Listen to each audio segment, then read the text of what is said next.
أما بعد فقد قال الإمام الحسين عليه السلام إني لم أخرج أشرب ولا أقرأ ولا مبصر ولا داعي وإنما خرجت لطلب إصلاح أمر وتوفيق أريد أن أمر بالمعروف وأنهى عن المنكر وأسير بصيرة التوحيد وأبي علي بن أبي طالب عليه الصلاة والسلام صلوات اللهم صل على محمد وآل محمد. عزیزان محترم سامعین کرام، آپ کی خدمت اقدس میں پہلی مرتبہ حاضر ہونے کا شرف حاصل کر رہا ہوں، لیکن ابھی ذاکر اول کے مرثیے سے اور ان کے کلام سے ایک بات صاف سمجھ میں آ رہی کہ مجمع جو ہے وہ بولنے والا مجمع ہے، کہ مجمع جو ہے وہ سننے والا مجمع ہے۔ اور عزیزان محترم یاد رکھیے، فخر کریے اپنے اوپر، یہ نہ دیکھیے کہ کتنے ہیں، یہ دیکھیے کہ جتنے بھی ہیں کتنے مخلص ہیں۔ جنگ میں کاغذی افراد سے ہوتا کیا ہے، ہمتیں لڑتی ہیں تعداد سے ہوتا کیا ہے۔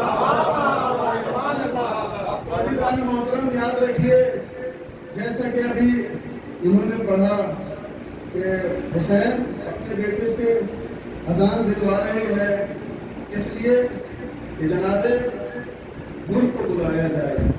عزیزان محترم تمہیداً ایک جملہ عرض کر دوں، میرا ارادہ تو نہیں تھا پڑھنے کا، لیکن کیا کروں، آپ کی سماعت دیکھنے کے بعد مجھ سے رکا نہیں جا رہا کہ میں اس کو نہ پڑھوں۔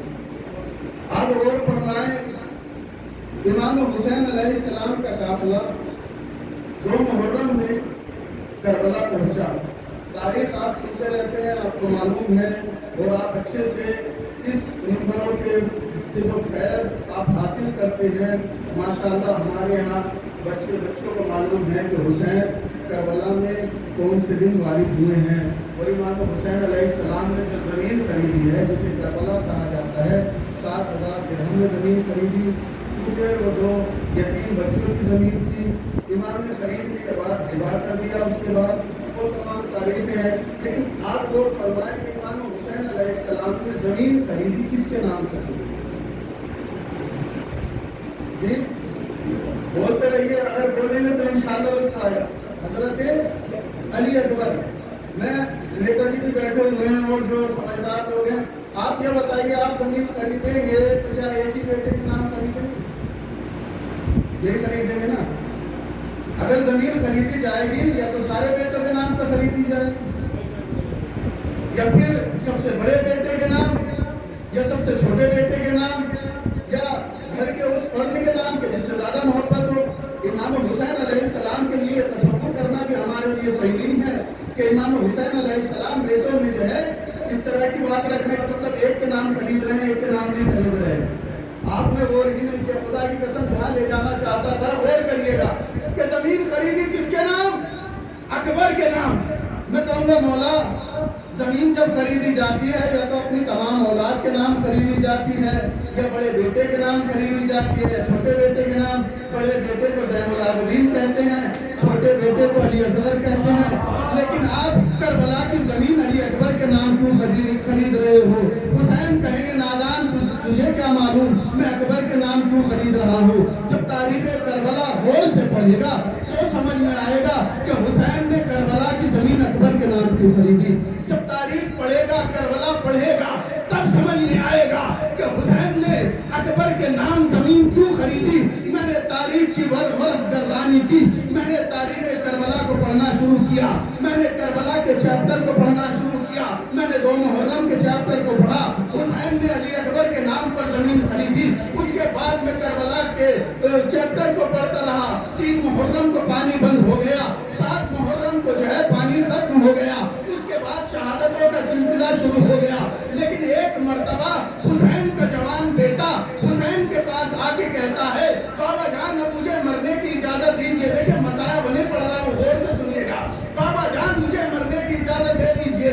وہ تمام مسائل جو آپ سنتے رہتے ہیں، امام حسین نے کیا کہا، جاؤ اپنی پھوٹی سے اجازت لے کے آؤ، اس لیے کہ آپ کی پھوپھی نے آپ کو پالا ہے۔ جب اجازت ملی، جو میں آپ کو بیان کرنا چاہ رہا ہوں، جب اجازت ملی، اب علی اکبر کو جب حسین بھیج رہے ہیں، خدا کی قسم یہی قیامت ہے، جب علی اکبر کو حسین بھیج رہے ہیں تو حسین نے کیا کہا؟ پروردگار گواہ رہنا، وقت کا امام کہہ رہا ہے، گواہ بنا رہا ہے اللہ کو کہ پروردگار گواہ رہنا، اسے بھیج رہا ہوں جو شکل و صورت میں محمد سے مشابہ ہے۔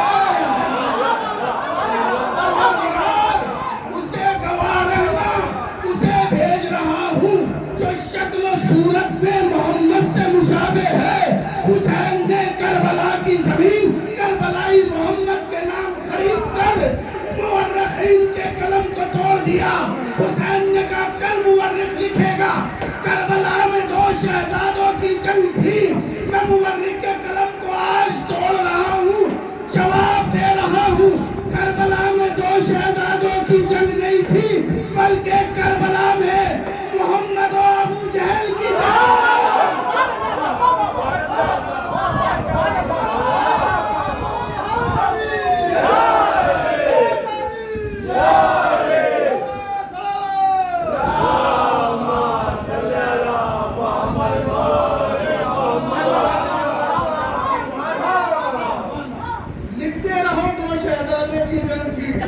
لیکن جب حق شناس کربلا کی ورق گردانی کریں گے، ارے یہ تو محمد کی زمین ہے، اب سمجھ میں آیا کہ کہتے ہیں کہ یزید بھی رضی اللہ، حسین بھی رضی اللہ، وہ کیسے رضی اللہ ہو سکتا ہے جو محمد کے گھر پہ آ کے حملہ کر دے؟ وہ کیسے صحابی رسول ہو سکتا ہے جو محمد کی زمین پہ آ کے حملہ کرے؟ صلوات پڑھے محمد آل محمد۔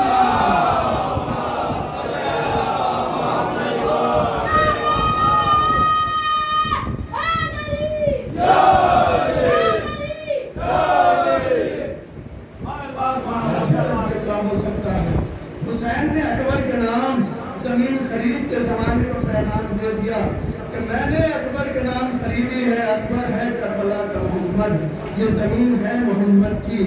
اب اگر محمد کو کوئی قتل کرنے والا بھی رضی اللہ ہو سکتا ہے تو پھر ایسے اسلام کا خاتمہ کر دیا۔ حسین نے وہی مورخین کے قلم کو توڑ دیا تھا، وہیں پر لکھ رہے تھے کہ 2 شہزادوں کی جنگ تھی، حسین نے وہیں توڑا کہ 2 شہزادوں کی جنگ نہیں تھی بلکہ حق اور باطل کی جنگ تھی۔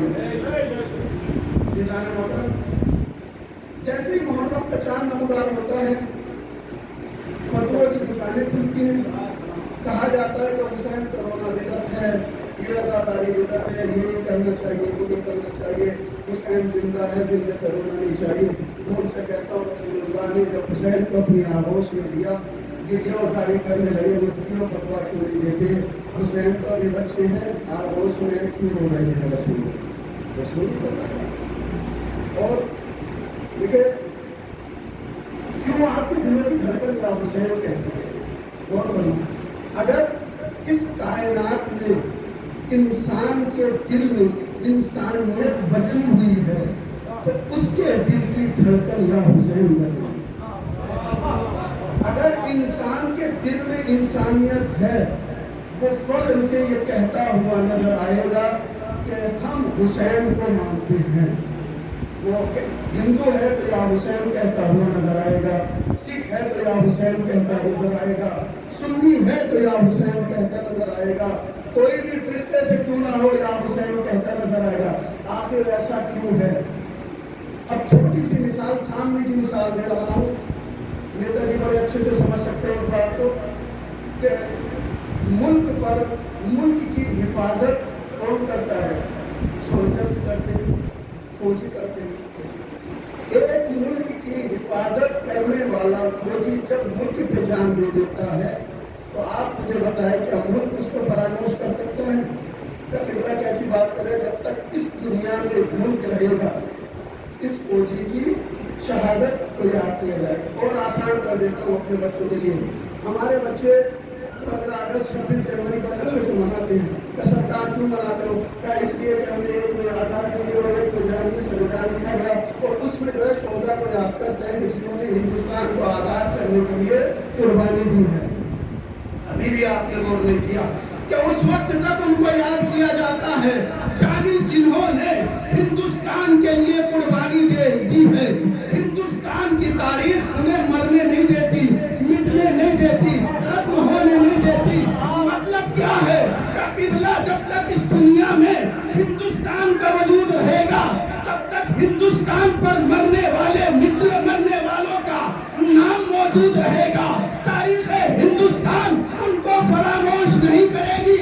ارے اب تو سمجھ میں آ گیا نا، جو ہندوستان کے لیے جان دے دے تاریخ ہندوستان اس کو مرنے نہیں دیتی، اور جب تک اس کائنات کے خطے پر ہندوستان رہے گا، ہندوستان پر مرنے والوں کا نام موجود رہے گا۔ آپ نے ابھی بھی غور نہ کیا کہ جس نے ہندوستان کے لیے قربانی دی ہندوستان اسے مرنے نہیں دیتا، جس نے انسانیت کے لیے قربانی دی، جس نے انسانیت کے لیے قربانی دی، پھر انسانیت، تاریخ انسانیت پھر حسین کو مرنے نہیں دے سکتی۔ جب تک اس دنیا میں انسانیت باقی رہے گی حسین کا نام موجود رہے گا، حسین کا نام موجود رہے گا۔ توجہ رکھیے گا، حسین کا نام موجود رہے گا۔ اور جس نے اپنے ملک کے لیے قربانی دی ملک نے اسے زندہ رکھا، جس نے دین کے لیے قربانی دی، جس نے دین کے لیے قربانی دی، جب تک اس کائنات میں دین ہوگا محمد کا نام ہوگا، حسین کا نام ہوگا۔ ارے ابھی بھی نہ سمجھے، ایسے ہی نہیں کہا خواجہ اجمیری نے، شاست حسین، بادشاہست حسین، دیرست حسین، دیپناست حسین۔ پڑے محمد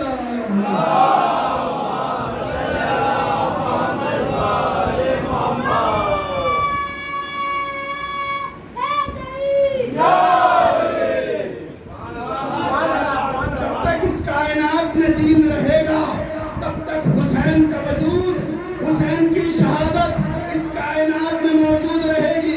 تاریخ دین کبھی بھی حسین کی قربانی کو فراموش نہیں ہونے دے سکتی۔ اب لکھو یزید کو بھی رضی اللہ۔ اگر انسان تاریخ کربلا پڑھے گا تم کہتے رہو یزید رضی اللہ ہے، لیکن اگر انسان ہے اس کے دل میں انسانیت ہے وہ یزید کو لعنت اللہ کہتی ہے۔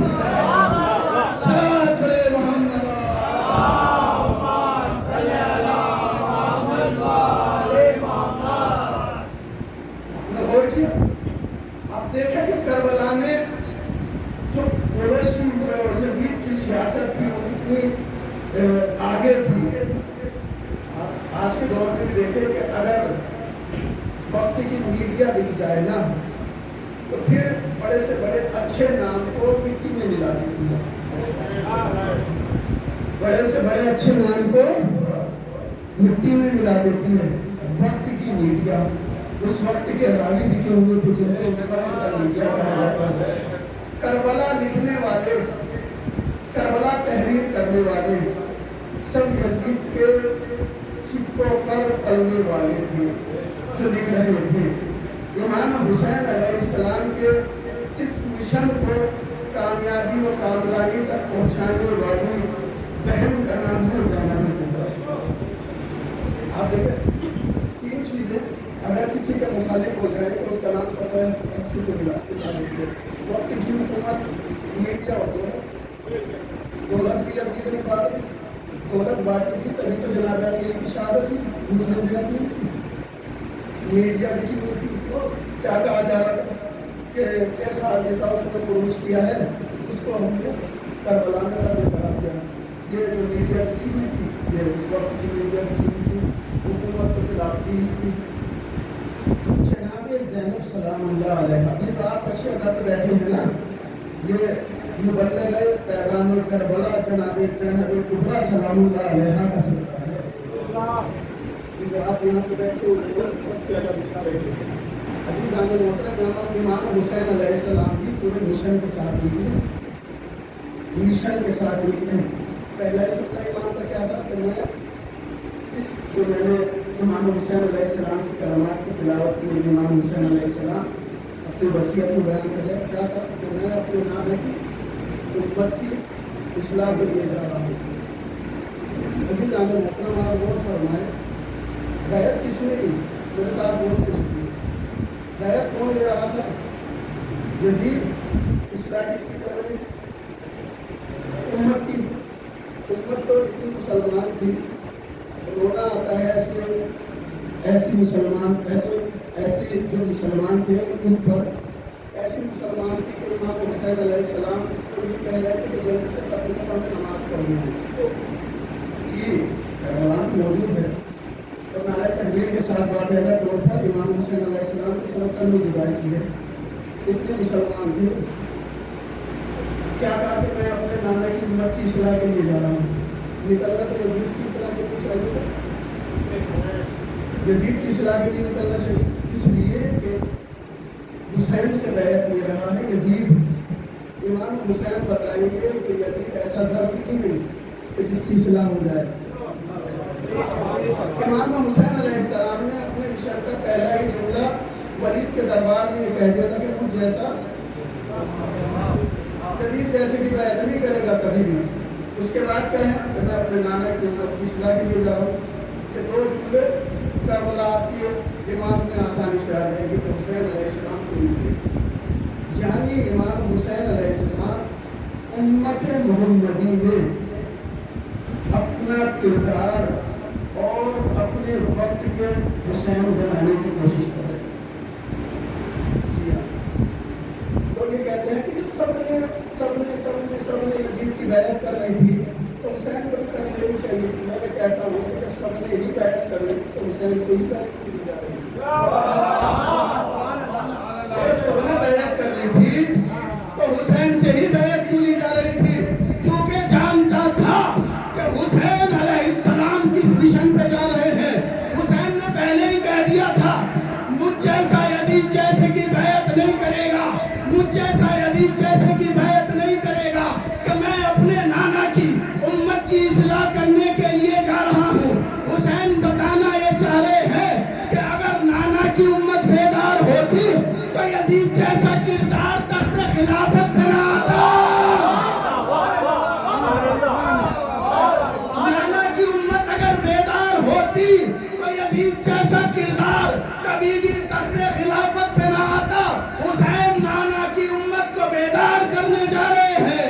اما آپ نے غور کیا یہ فتوے کیوں لگتے ہیں کہ یہ مجلس حرام ہے, علم دیکھنا بدعت ہے, حسین کی عطاداری حرام ہے, یہ نہ دیکھو یہاں نہ جاؤ اس لیے کہ یہ بدعت ہے. آپ نے غور ہی نہیں فرمایا کل کے یزید کو حسین سے خطرہ تھا, آج کے یزید کو عزائے حسین سے خطرہ.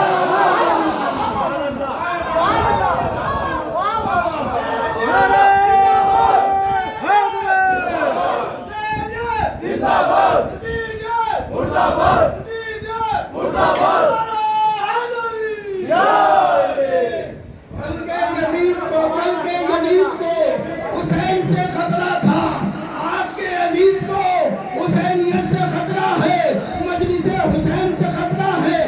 وہ جانتے ہیں کہ اگر عوام بیدار ہو گئی تو یا حسین کے نعرے بلند ہوں گے, اور جب یا حسین کے نعرے بلند ہوں گے تو کوئی بھی ظالم و جابر انسان تخت حکومت پہ نہیں ہو سکتا. اب سمجھ میں آیا لگتا ہے کہ حسین سے لوگوں کی نیندیں کیوں خراب ہو جاتی ہیں. کل کے یزید آپ دیکھیں کہ دنیا کے 3 حصوں پر حکومت آ گئی تھی, 3 حصوں پہ, لیکن کل کے یزید کی آنکھوں کی نیندیں حرام ہو چکی تھی کہ بس کسی طرح حسین سے بیعت مل جائے. آج یزید کی اولاد کی نیندیں حرام ہے کہ یہ عزائے حسین کو. اور اب تو ماشاءاللہ سے ایسے آ گئے ہیں کہ ان کے خواب میں بھی آ جاتا ہے اور انہیں جنت میں بھی لے جاتے ہیں. آپ غور فرمائے کہ اگر جہاں پر ہم احترامی صحابہ کا نعرہ بلند کرتے ہیں, آپ غور فرمائے امام حسین علیہ السلام صحابی رسول ہے کہ نہیں ہے؟ اولاد رسول ہے کہ نہیں ہے؟ صحابی رسول اولاد رسول کو قتل کرنے والا کون ہے؟ لعنت اللہ ہے نا. تو پھر کیسے رضی اللہ ہو سکتا ہے؟ یعنی ادھر بھی دوستی بارے مسلمان. یہی تو منافقت ہے. صلوات پڑھیں محمد.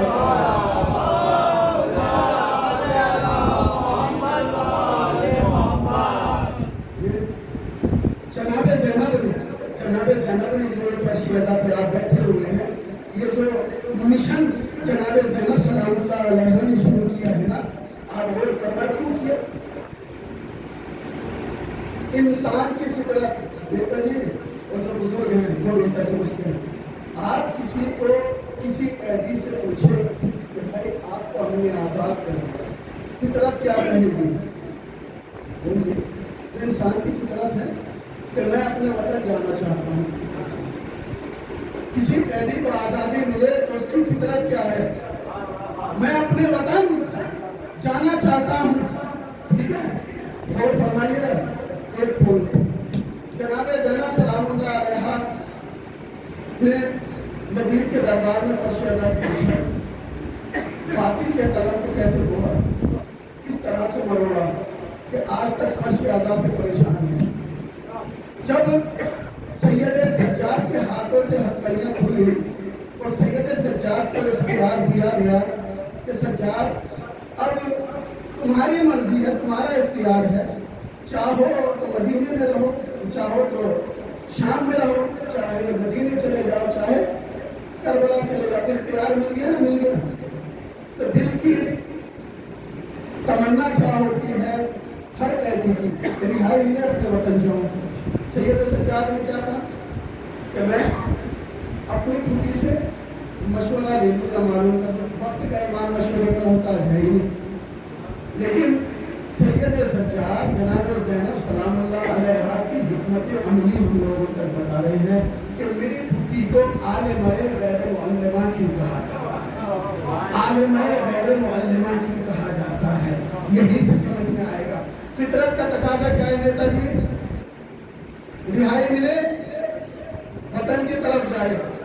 جب سید سجاد کے ہاتھوں سے ہتھکڑی اور بیڑیوں کو کھلا ہوا دیکھا تو زینب نے کہا کہ بیٹا سجاد یزید سے کہو ایک گھر خالی کرائے, ہم وہاں پر اپنے بھائی کی فرش عزا چاہیں گے. پوری تاریخ آپ لوگ سنتے رہتے ہیں, سنتے رہتے ہیں. پہلی بات, قیدی کو اگر آزادی ملے, فطرت کا تقاضا یہ ہے کہ وہ اپنے وطن کی طرف جائے. دیکھیں نتیجے پر قیامت ہوگی. میں پڑھ آسانی سے رہا ہوں. ہو سکتا ہے کہ یہ باتیں آپ نے سنی بھی ہو سکتا ہے نہ بھی سنی ہو.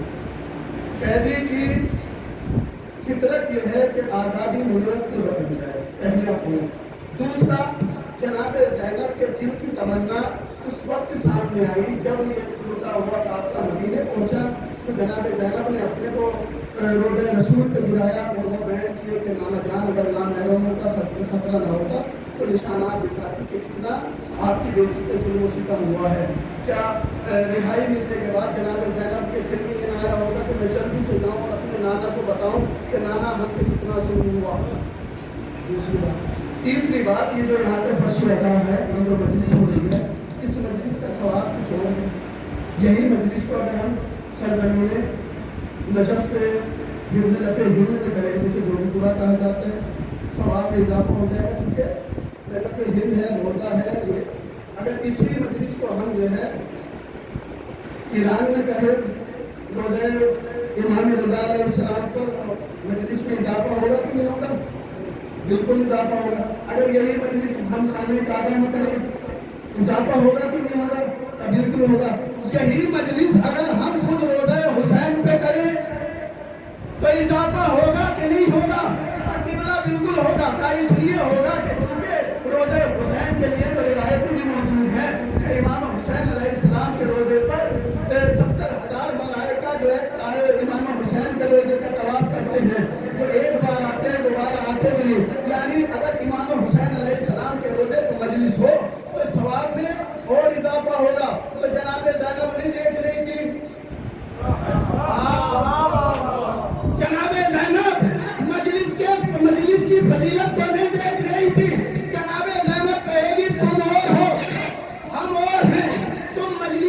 کی فضیلت کو دیکھ رہے ہو، لیکن سنو مجلسیں ہم سے ہے، فضیلتیں ہم سے ہے، جہاں ہم کھڑے ہو جائیں گے سوال پہ بہادر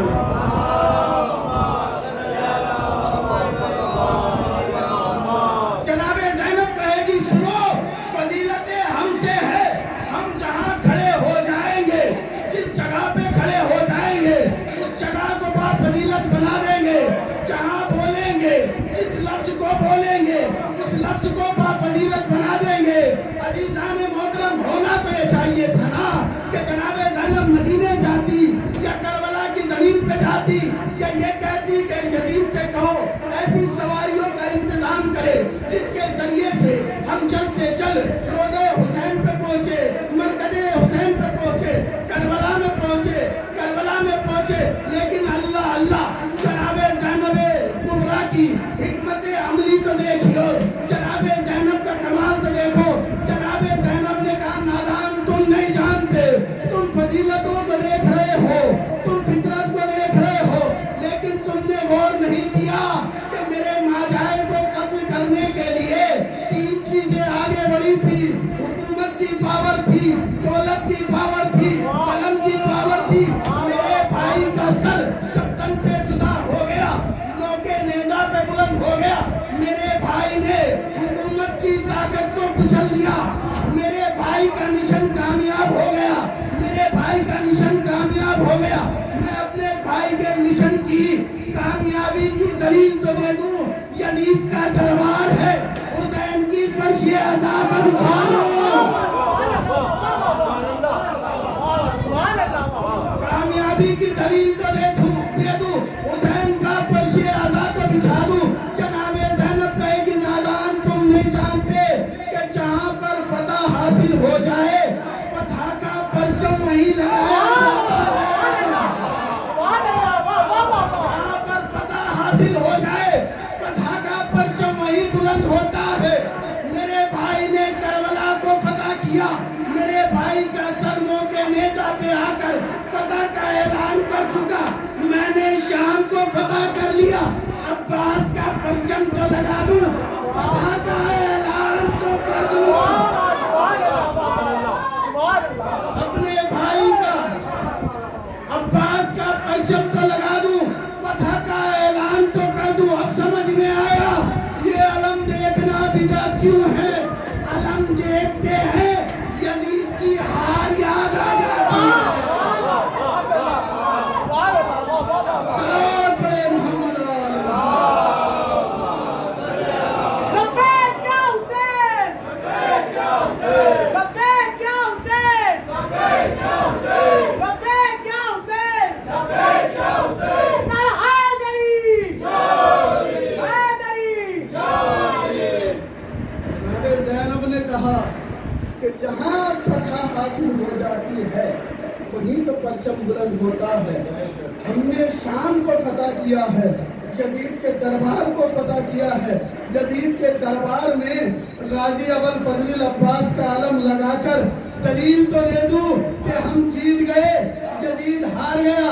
جناب زینب نے حسین کی فرش عزا بچھا کر کے کہا ہوگا بھیا حسین اپنی بہن کو شاباشی نہ دو گے، نانا اپنی نوازی کو شاباشی نہ دو گے، اے بھیا حسن اپنی بہن کو شاباشی نہ دو گے، اماں اپنی بیٹی کو شاباشی نہ دو گے، اس لیے کہ جس دربار سے حسین کے قتل کا فتویٰ جاری ہوا تھا آپ کی بیٹی نے اسی دربار میں حسین کی فتح کا اعلان کر دیا۔ صلوات پڑھے محمد علیہ۔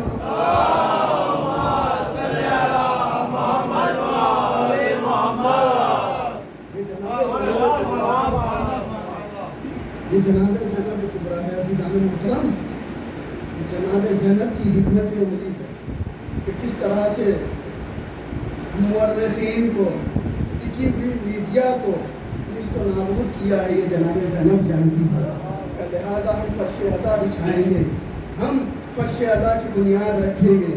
آپ دیکھیں کہ آج وقت کے یزید کو بے چینی ہے تو فرش عزا سے بے چینی ہے۔ پریشانی ہے تو غازی ابوالفضل العباس کے علم سے پریشانی ہے.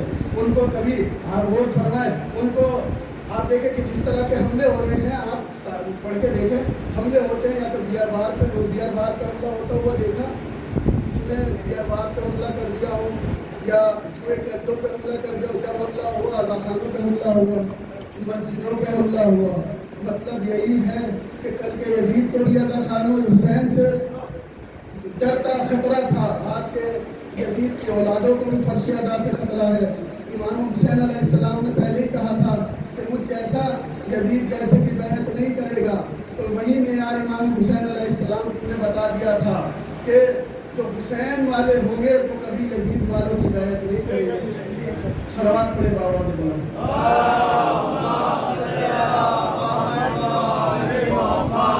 فرش ادا بڑی بلند مقام ہے, بڑی بلند جگہ ہے. یہاں ہر کس ناکس نہیں آ سکتا عزیزان محترم, ہر کوئی نہیں آتا. اچھا آپ سے ایک سوال کیا جائے, یہیں پر آپ فرش ادا پہ آئے ہیں یا بلائے گئے ہیں؟ بولے, کوئی مشکل نہیں ہے بولنے میں, کیا ہے. آپ فرش ادا پر آئے ہیں یا بلائے گئے ہیں؟ بلائے گئے ہیں. میں کہتا ہوں بلائے گئے ہیں. بلائے گئے ہیں تبھی تو آئے ہیں. آپ کو فرش ادا پہ بلایا گیا ہے. دیکھیے فرش ادا بچھانا اور ہے, فرش ادا بچھانے والے اور ہوتے ہیں, فرش ادا پر بلانے والے اور ہوتے ہیں. ہم فرش ادا بچھانے والے ہیں, فرش ادا پہ بلانے والی ہستیاں جناب زہرا سلام اللہ علیہا ہے, امام مہدی ہے. اس فرش ادا کا بانی جو ہے وقت کا امام ہے. فرش ادا لاوارث نہیں ہے. لوگ یہ سمجھتے ہیں ہماری مجلس سے, ہمارا ادا خانہ, ہمارا خطیب, ہمارا علم, ہمارا تعزیہ. یاد رکھو, نہ تمہارا خطیب ہے, نہ تمہاری فرش ادا ہے, نہ تمہارا تعزیہ ہے. اس فرش ادا کا حقیقی وارث تو پردے غیب میں بیٹھا ہوا ہے. جس دن یہ چھوٹی سی بات ہمارے دماغ میں آ جائے گی کہ اس فرش ادا کے وارث کا نام ہے امام زمانہ, اس دن سے یہ کہنا چھوڑ دیں گے ہمارا تبرک, ہماری فرش ادا, ہمارا خطیب. صلوات پڑھے بابا دے.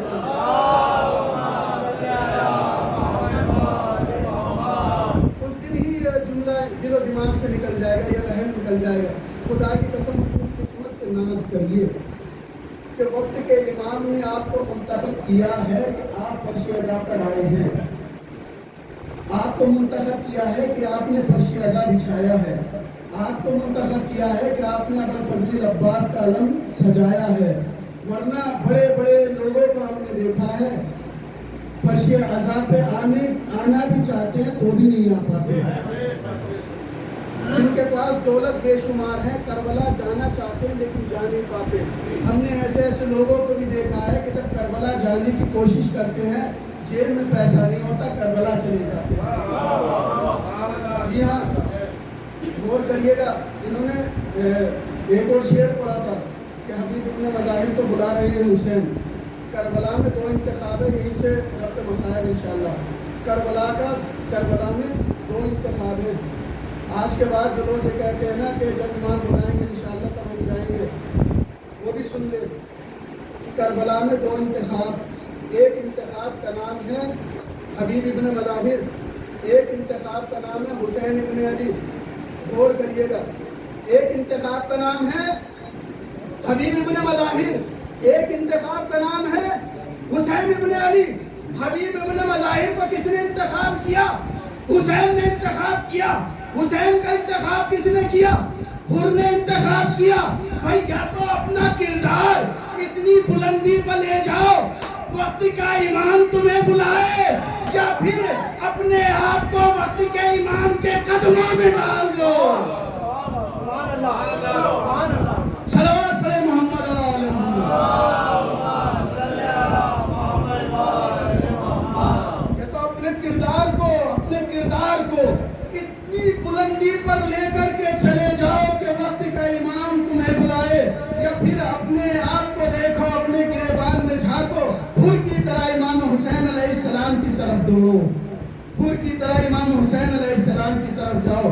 اب اب نہ کہنا کہ جب حسین بلائیں گے تب جائیں گے. جو تمہارے اختیار میں ہے پہلے وہ کام کرو, اس کے بعد کہو مولا جو ہمارے اختیار میں تھا ہم نے وہ کام کر دیا, اب جو آپ کے اختیار میں ہے آپ کرے. پاسپورٹ بنوایا نہیں, جب حسین کربلا بلائیں گے تب جائیں گے. پاسپورٹ بنواؤ, پہلے جو تمہارے اختیارات میں چیزیں ہیں پہلے ان کو تو مہیا کرو, اس کے بعد کہو کہ مولا تو میرے اختیار میں تھا میں نے وہ سب تمام کر دیا, اب آپ بلائیں گے تو انشاءاللہ تشریف لے جائیں گے. لہٰذا یہ کہتے ہیں کہ حسین بلائیں گے تو جائیں گے. بے شک حسین جب بلائیں گے تو جانا ہی پڑے گا. اور حسین جو ہے نا ایسی بات نہیں, ان کو بھی حسین علیہ السلام نے نہیں بلایا, شیر پڑا تھا. صبح عاشور علی اکبر سے اذان ہی اسی لیے دلوائی تھی. ہمارے کچھ جوانوں کو تو یہ پتہ بھی نہیں ہوگا کہ کربلا کے مؤذن کا نام ہے ہی کیا. کوئی ہے بتائے؟ ابو سمامہ سہداوی, کربلا کے مؤذن کا نام ہے ابو سمامہ سہداوی. لیکن صبح عاشور حسین علیہ السلام نے اپنے بیٹے کو کہا بیٹا جاؤ گلدستہ اذان پہ اذان کہو, چونکہ وقت کا محمد بنا دیا تھا. اب جیسے ہی علی اکبر نے اذان دینا شروع کی, گر کی سمجھ میں آ گیا جہل کدھر ہے, محمد کدھر ہے, خیر کدھر ہے, شر کدھر ہے. شر کا خیمہ چھوڑا, خیر کی طرف دوڑا. گر کی سمجھ میں آ گیا. اس لیے امام حسین علیہ السلام نے مجھے کو یہ مؤذن بنایا تھا. لیکن آپ یہی سے تبلیغی جملہ بھی ہے, احساسات والا, احساس کرنے والا جملہ ہے. حسین کے پڑھیے جوان کو مؤذن کربلا کہتے ہیں کہ نہیں کہتے ہیں؟ میرے کتنے ایسے جوان بھائی ہیں جو مسجد میں یہ سوچ کے جاتے ہیں کہ کیونکہ اذان علی اکبر نے دی تھی, آج ہم علی اکبر کی سنت کو جو ہے انجام دیں گے, آج مسجد میں ہم جا کے اذان دیں گے. کتنے جوان ایسے ہیں جو مسجدوں میں اذان دیتے ہوئے نظر آئیں گے. یہ باتیں بڑی سخت ہو جاتی ہیں. کتنے جوان ایسے ہیں جو مسجد پہ جاتے ہیں کہ ہم اذان دیں گے. لہٰذا عزیزان یاد رکھیے, جہاں ہم علی اکبر علیہ السلام کے چاہنے والے ہیں نا, وہاں ہمیں علی اکبر علیہ السلام کو فالو بھی کرنا ہے. علی اکبر کا نام ہے مؤذن کربلا, لہٰذا ہم وقت کے مؤذن کو بن کے دکھا دیں. ہم اپنی مسجدوں میں اذان کو کہہ کے دکھائیں, لوگوں کو بتائیں تو صحیح کہ ہم چونکہ حسین کے جوان کے عزادار ہیں اس لیے ہم مسجدوں میں آتے ہیں اور حسین کے جوان کی اس سنت کو جو ہے زندہ رکھتے ہیں اور اذان دیتے ہیں. دیجیے عزیزوں, میں نے اپنے بیان کو ختم کیا. امام حسین علیہ السلام کا قافلہ مدینے سے, آپ سنتے ہیں کیسے مسائل مدینے سے روانگی کے ہی مسائل پڑھے جاتے ہیں. مدینے سے کربلا کی طرف روانہ ہونا چاہتا ہے. حسین ہے اس قافلے کو تیار کر رہے ہیں. کربلا کی لسٹ جو قافلے میں جانے والے ہیں حضرت عباس علمدار کے ہاتھ میں ہے. حضرت عباس ایک کا نام لکھ رہے ہیں. حسین کی بیمار بیٹی زبرا بار بار آتی ہے, چچا جان میرا نام ہے کہ نہیں ہے, وہ تمام تاریخیں آپ سنتے رہتے ہیں.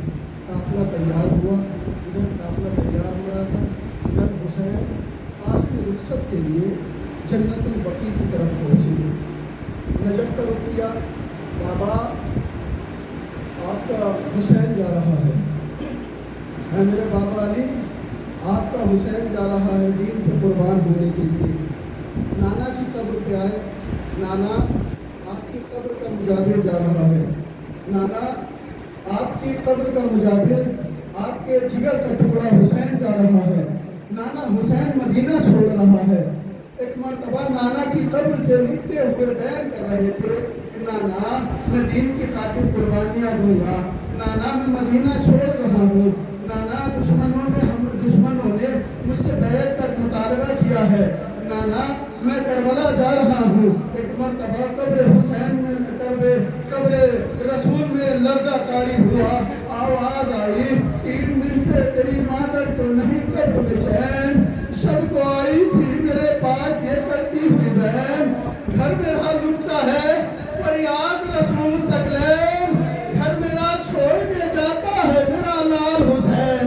عزیز و حسین نے قبر رسول کو چھوڑا. ایک مرتبہ